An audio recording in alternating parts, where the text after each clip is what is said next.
Donc bonjour à tous. Aujourd'hui on va faire je vais vous j'ai créé ma chaîne il n'y a pas très longtemps, en fait aujourd'hui même, pour vous montrer ma passion, puis essayer de vous apprendre les choses que je connais sur la pêche, puis comment choisir votre...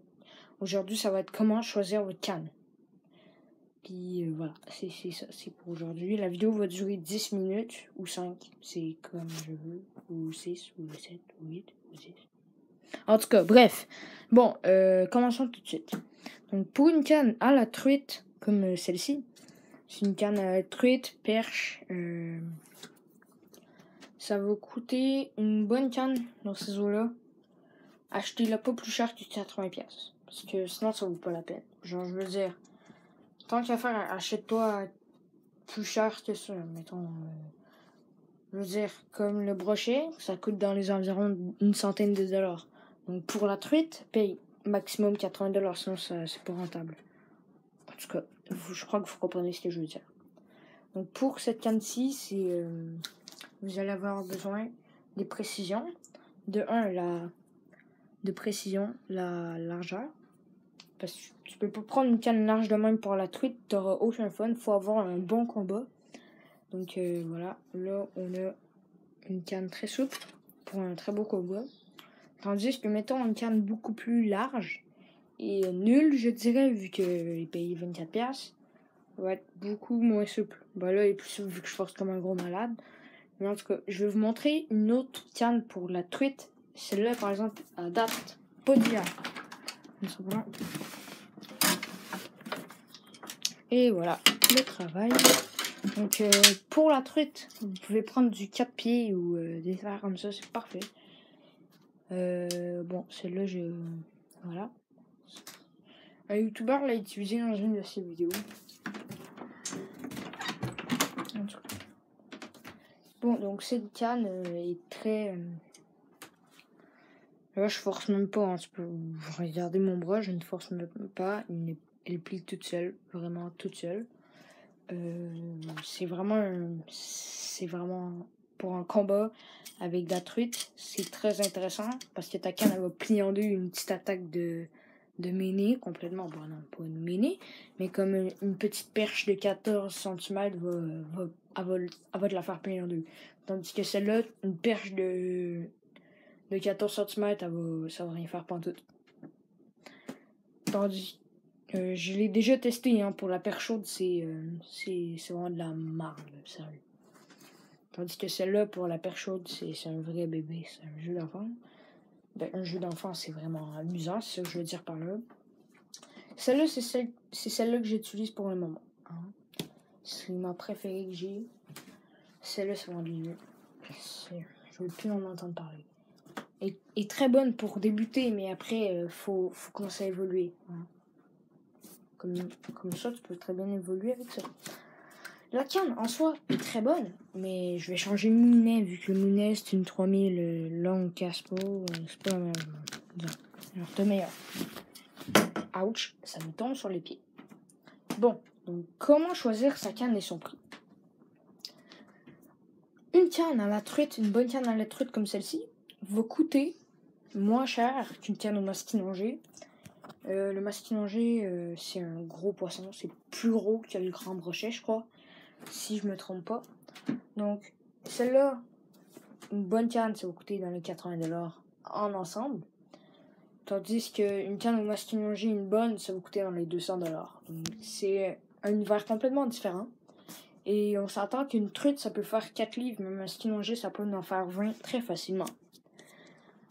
Une canne au brochet va être très compétente. Donc moi, si j'ai une canne à vous conseiller, c'est la canne au brochet. La canne aux silures, elle va être très dispendieuse. Les silures, c'est très dispendieux comme matériel. Je vous conseille une canne assez légère, comme celle-ci est très très légère, si j'enlève le moulinet. Celle-ci, vu que c'est une... Comment ça s'appelle? Bon, je sais pas, mais en tout cas, ça rentre à l'intérieur. C'est vide, donc elle est extrêmement légère. Mais rapport qualité... qualité-prix est quand même une très bonne qualité pour son prix. Mais je veux dire, je vais pas pêcher le bar rayé avec ça, je vais préférer pêcher le bar avec ça. Même si c'est vraiment pas adapté pour un bar rayé de 20 livres, on va capoter sur la FX. En tout cas. Donc, ça dépend aussi du budget. Vous pouvez avoir une canne pour le brochet à 50$, comme vous pouvez en avoir à 20, à 40. Moi, je suis allé à des succursales de pêche pour aller voir les cannes à bas prix. Puis j'en ai vu une à 50$ en réduction. Bait casting brochet. 7 pieds, si je me trompe pas. Pour une 7 pieds, c'était extraordinaire, franchement. Et là, c'est une 5 pieds, il rentre comme moi. Mais voilà.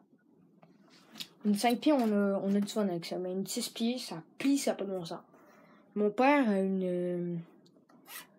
aussi, il pêche beaucoup. Et 7 cannes à pêche à la mouche. Puis il tripe sa mouche.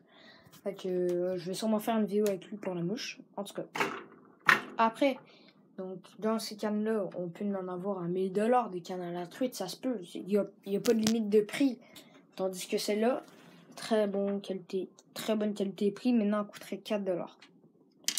Non, en fait, elle en coûterait 10, là, mais c'est quand même très... Puis là, tu changes le moulinet, parce qu'il y avait un vieux moulinet assez dégueulasse dessus. Mais c'est une canne à pêche vintage, mais t'as un bon plaisir. Tu mets un bon... Il était tellement vieille que le truc s'est cassé. Hein. Tu mets ce moulinet, une 3000 sur ça, puis ça va... Même, non, je dirais une 1500. En tout cas, je vais vous expliquer plus tard dans la vidéo c'est quoi une 3000. Bon. C'est sûr qu'avoir une canne à pêche chère ne vous avantage pas de la technique. Il y a plusieurs techniques. Il y a le bait casting, il y a la pêche à jig, il y a la pêche au lancer léger, il y a la pêche à traîne, on a un monde ouvert à nous. On a beaucoup de possibilités, disons. Fait que moi aujourd'hui, je vais vous présenter la technique du lancer léger. Le lancer léger est très simple à prendre. Vous allez avoir besoin un moulinet à lancer léger, très facile à reconnaître. Et il y a une petite barrure ici, comme ça. Donc là, il y a un mode barrure. Ça veut dire que, bon là c'est normal, mais s'il est au fil, ça fera complètement rien. Donc voilà. Tandis que si je mets comme ça, il peut partir avec plein de fils. C'est bizarre. Ah, c'est normal, il est mal mis en tout cas. Je l'ai mal mis, donc c'est normal. Mais quand tu le mets comme ça bloque. Et après ça, et quand tu le mets comme ça enlève le fil. On va expliquer un petit peu la mécanique du truc. Ça enlève le fil de ça. Et ça fait que tu peux tirer librement. Mais quand tu la montes, il faut bien que tu t'assures de la mettre en dessous. Comme ça, pour que quand tu le refermes, comme là il est mal mis, vu que je peux pas le mettre dedans. Pour bien monter une canne à lancer léger, il faut le passer en dessous, comme ceci, et le mettre comme ça. Et là, vous verrez que ça ne... Je vais forcer comme un malade. Ça va juste couper mes doigts. Voilà. Et si je fais... Maintenant, la canne va complètement se lever. Ici, on a le frein. Le frein, c'est, mettons, pour que ça tire plus facilement. Il y a le slow, puis il y a more. Donc, slow, c'est quand ton frein est très léger. More, c'est quand ton frein est dur. Des fois, il y a des freins, mais je crois que ça n'existe plus, des freins où c'est là. Dans le bait casting, le frein n'est pas là. Mais quand je vais avoir une bait casting, je vais te présenter ça. Et je vais bientôt en avoir une. Bon, donc, à plus. Je crois que j'ai présenté le lancer léger assez bien pour vous. À plus. Et c'était...